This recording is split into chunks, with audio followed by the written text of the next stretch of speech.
Tend County ma Mombasa olando muoch mar tuo chikungunya ma ikelo kod suna kendo gidwaro ni jodak ojiw ler kuonde ma gidakie kaachiel kod tiyo gi net e seche ma ginindo.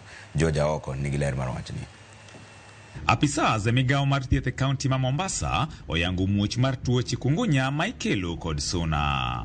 Ma en bang' yudo duoko mag nyenyo mane okaw kuom kwan atamalo maduong' mag jotuo masani yuore ute thieth mopogore Mombasa kendo ne utere pime kar timo nonro mar KEMRI. Tulichukua sampuli 45 ambazo zilikuwa zimepimwa na tulipata majibu.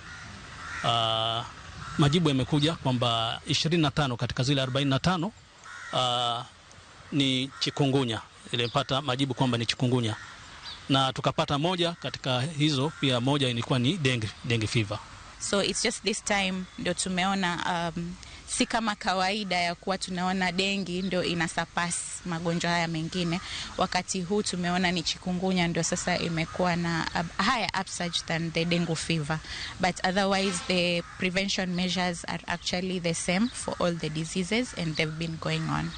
Jelony koni tuono mar chikungunya mani kod dalili maket kod tuo malaria kata dengue fever ilando kod midhusi ma ikelo kod suna moro mathoro kecho mana e seche mag odiochieng'. Ugonjwa huu ni inaletwa na virusi, na hizi virusi zinasambazwa na mbu. Kuna aina ya mbu ambaye anaitwa Aedes aegypti, ndio na huu mbu tabia yake huwa anauma mchana. Sana sana huku sehemu za chini kwenye miguu huku. Sehemu ambayo yani huwezi kusikia wakati akikuuma huwezi kusikia. Chikungunya na dengue ni kama zinafanana katika dalili za hizo magonjwa mawili.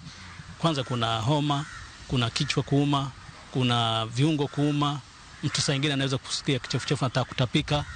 Lakini chikungunya maumivu yake huwa ni makali zaidi na sana sana kwenye viungo, na mtu huenda ikatokea pia akapata kufura katika zile viungo sehemu ambazo pengine inauma.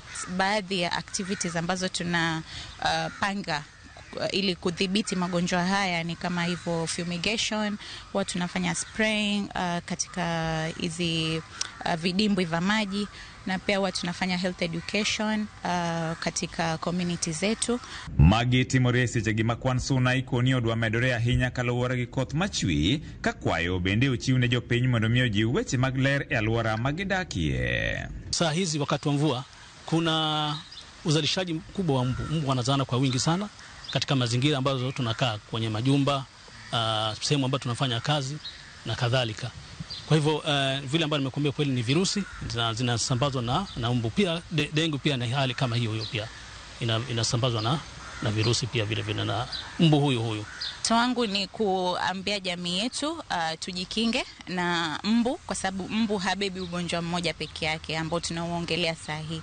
Mbu anabeba maradhi ya malaria, anaweza kusambaza maradhi ya dengue fever. Kwa hivyo ni jukumu letu kuhakikisha kuwa mazingira yetu ni masafi, kuhakikisha kuwa tumetoa vidimbwi vya maji katika mazingira yetu. George Aoko, Ramogi TV, Mombasa. Riwruok mar jopuonj mar